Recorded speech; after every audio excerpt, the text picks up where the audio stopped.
Good to see Mark Thibodeau on the line. Mark, just because you're the enemy, that had to be stated in caps. I love your program and subscribed months ago. Geez, when will my team, Michigan, ever beat the Buckeyes? And if not, when will they fire Harbaugh? Somebody else later mentioned Pinero 5 Piru that maybe they should fire Don Brown.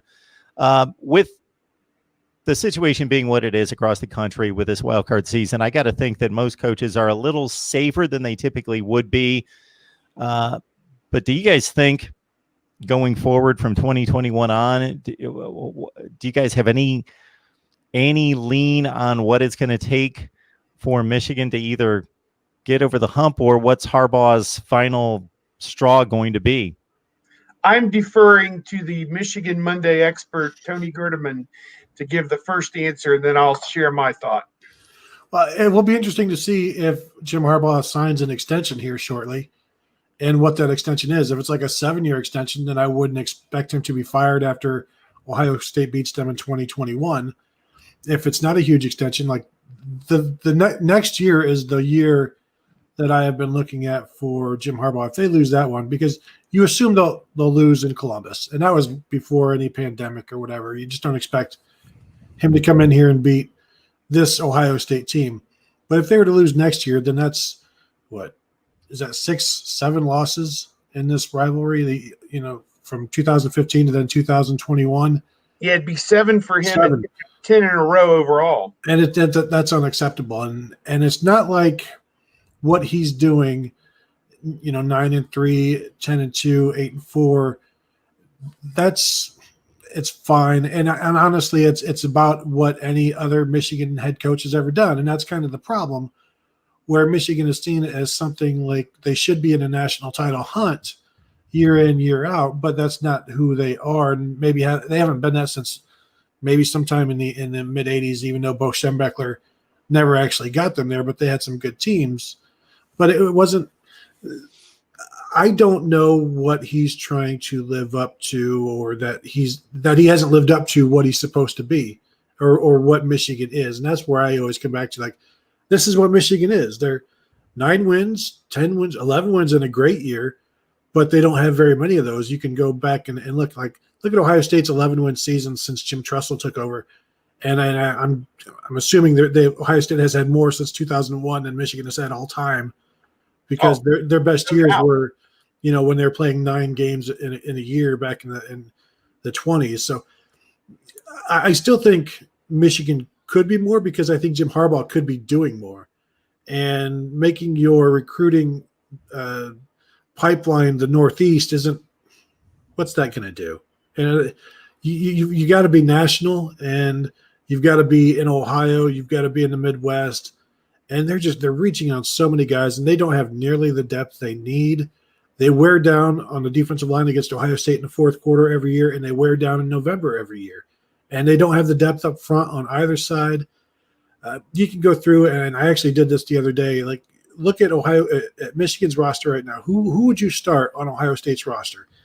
Nico Collins, maybe Dax Hill as the slot corner.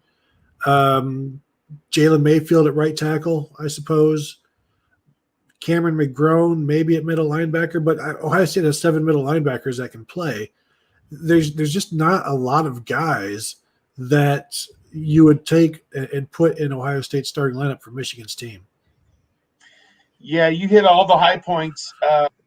From an objective standpoint, 15 years now, 15 seasons, no Big Ten championships, the longest drought in Michigan football history. It never happened before that they've gone 15 seasons between Big Ten championships. And so that'll tell you that, what's portraying Michigan football now is not the way it's been decade over decade for years. And a lot of reasons for it: Rust Belt, people, migrating south, football, just Midwest football, just not producing the same level of talent as other places, and Michigan hasn't capitalized on it. We've talked about it on the show before. What NFL quarterback have they produced since Tom Brady or Chad Henne? Zero, none, nil-nay, none. And that is where a lot of this begins and ends. Even though J.T. Barrett wasn't an NFL quarterback, I mean, he's on a roster, I guess, as a practice player, I think, with the Pittsburgh Steelers I saw the other day. But, again, he was a great college player and certainly a better college quarterback than anybody they've had since Chad Henne. So, I don't know what to say. I think he's the best choice for them. I think, like Luke Fickell, in a lot of ways, he's been dealt a poop sandwich and made to eat it in front of the world. I say that because Fickell was handed a team with 5 guys under suspension who were all starters for half or most or all the season, and told go try and beat Wisconsin and Michigan and some of these teams that were really good that year. I think from Harbaugh's standpoint, he's run into the buzzsaw of the greatest 6, 7, 8-year period in Ohio State football history in terms of wins and any way you want to chalk it up, NFL production, All-Americans, All Big Ten, etc. This has been the glory, run for Ohio State.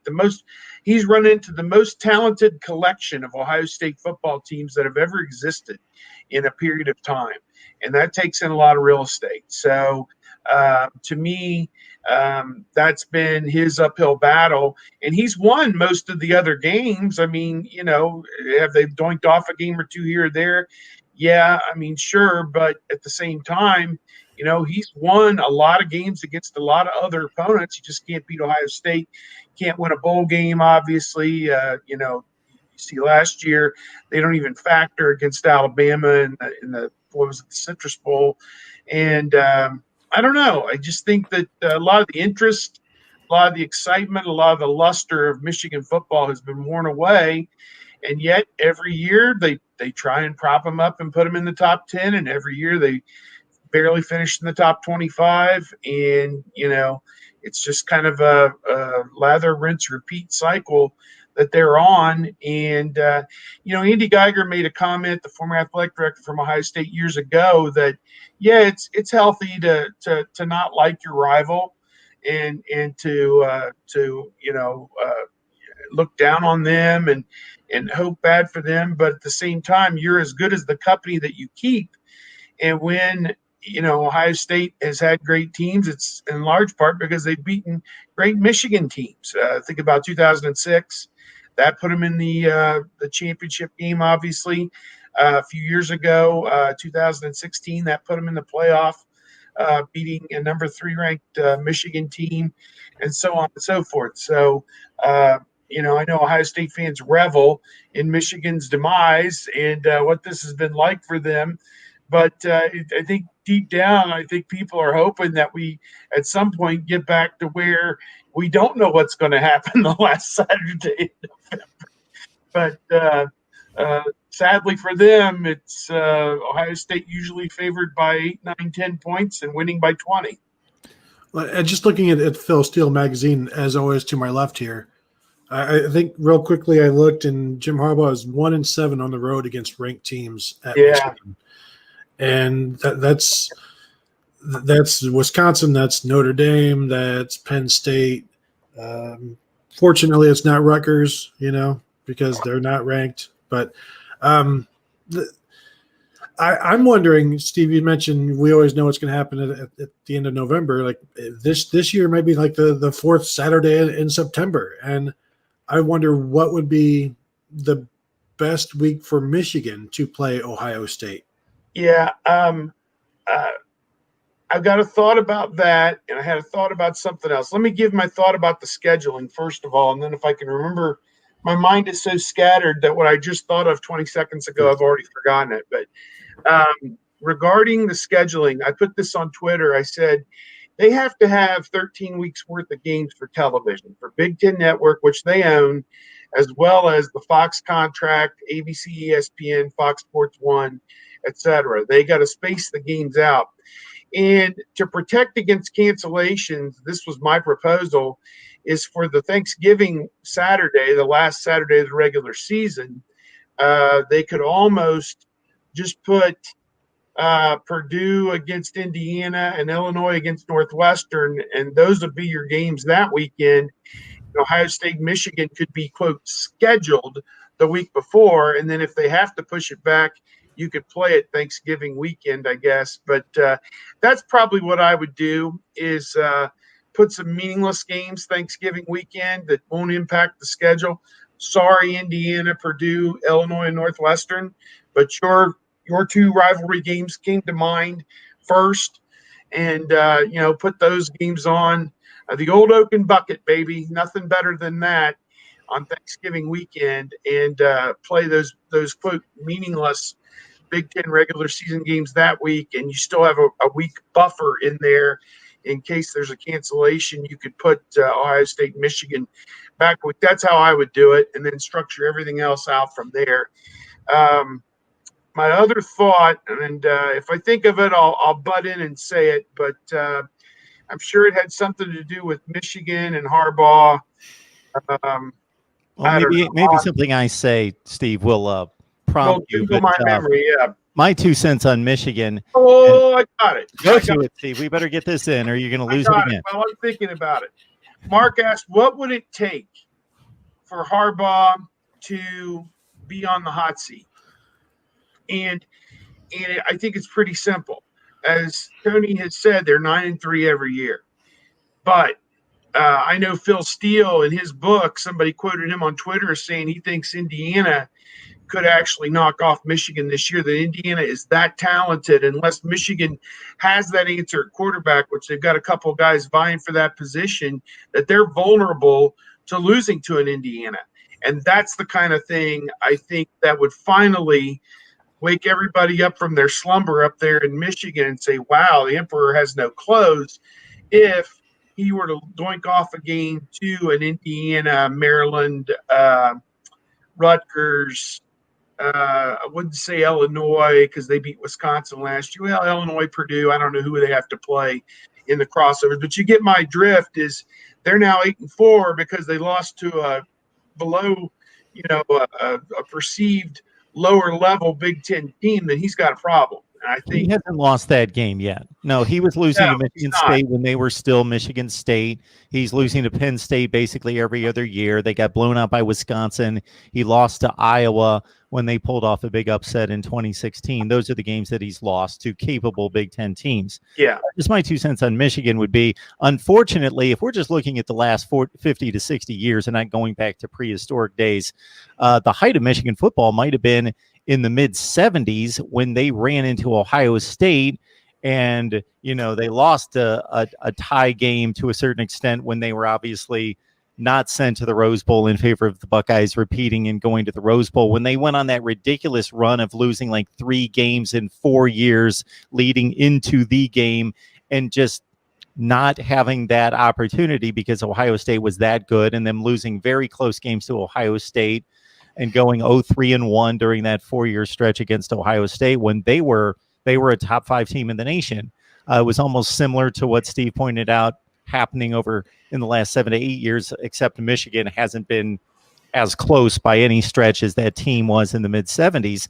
And then I don't want to say they took over the Big Ten, but they and Ohio State were neck and neck for the most part. Illinois jumped up, Iowa jumped up, and some other teams between the late 70s and the early 90s.